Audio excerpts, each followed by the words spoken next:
In this drill, we're going to be doing shoulder protraction, retraction, and once you get that down, we're going to add a row. So this is an important concept that we're working on here. The rib cage is like a cylinder, and the shoulder blades have to move around it. We don't just want to be stuck shoulder blades back or stuck forward. That's a lot of times the patterns that I see. People kind of at their computer here, shoulder blades come forward but up towards the neck.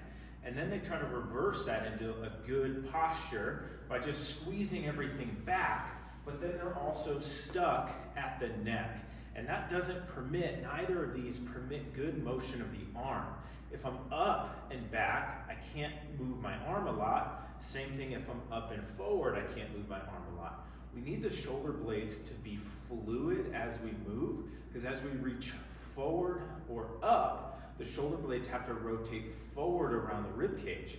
As I reach back, where the arm comes behind me, the shoulder blades need to move backwards on the rib cage. So the shoulder blades need to be fluid. So we're going to use a band to help with that. This is not a drill though. You can just grab a band, do a bunch of reps. The important thing is getting the feel down. So I'm going to spend some time as I set this up, what the feel should be. Because you gotta, if this is new to you, we're trying to get a different feel for how the shoulder blades move, and then we're gonna layer strength on top of that. So we're gonna get a band at about chest height. I like these red power bands for this. We need something with a little bit of tension because we're gonna be working in and out of this tension. I'm gonna get palms up here, gripping the band, and I'm gonna set up. What I mean by set up, before I do anything with my shoulders, is I want to get my rib cage stacked or my core organized.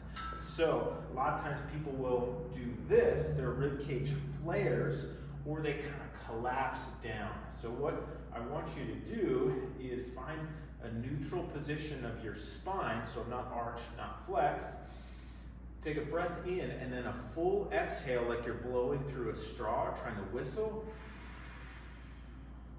That's going to bring the rib cage down, and then I want you to hold some core tension as you breathe in without letting this happen. So you should feel some tension through the core and the obliques here as you're holding that tension. And then your head position, not forward but not back, just relaxed over. So that's our setup for our rib cage position. So inhale, I'm not there, I'm stacked. Exhale, and then a light holding of that core tension.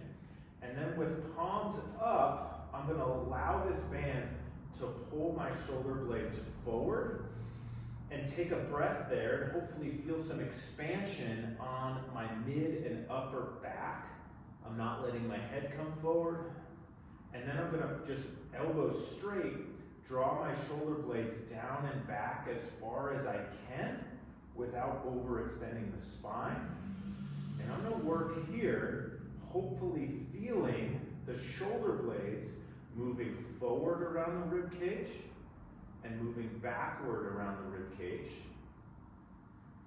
This is perhaps the most important part of the drill, is getting a feel for your shoulder blades moving independently of the arms, independently of your low back, and independently of your head.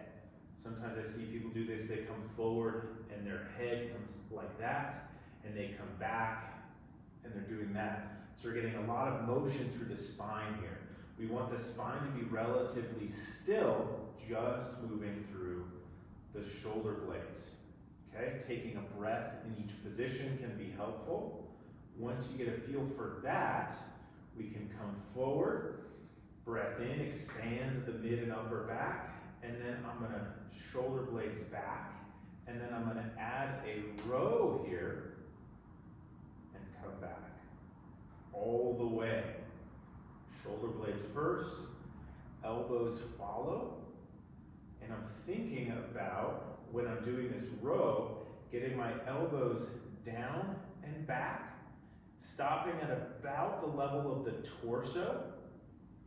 Because if I just try to get my arms as far back as I can, at a certain point my shoulders reverse and then they start to get up towards my neck again. So the goal is to just feel feel what is the full excursion of your shoulder blades without them starting to rise up to the neck. So start protraction, retraction, and then you can add the row, and you should feel some more work in the mid-back, maybe the arms here. I'm trying to get my elbows down to the ground and behind me, but not where they start to rise. So the motion is only as far as you can with the elbows traveling straight back or straight back and down. The moment they start to come up, you've probably gone too far and you're starting to reverse that. Okay? So this is really starting with what I call a feel drill, or feeling the shoulder blades, and then I can start to add some strength on here, and the whole time keeping those principles, organization of the spine and the rib cage, so not extending, not collapsing there. So this is shoulder protraction, retraction, and a row, getting a feel for how their shoulder blades hopefully moving around the rib cage.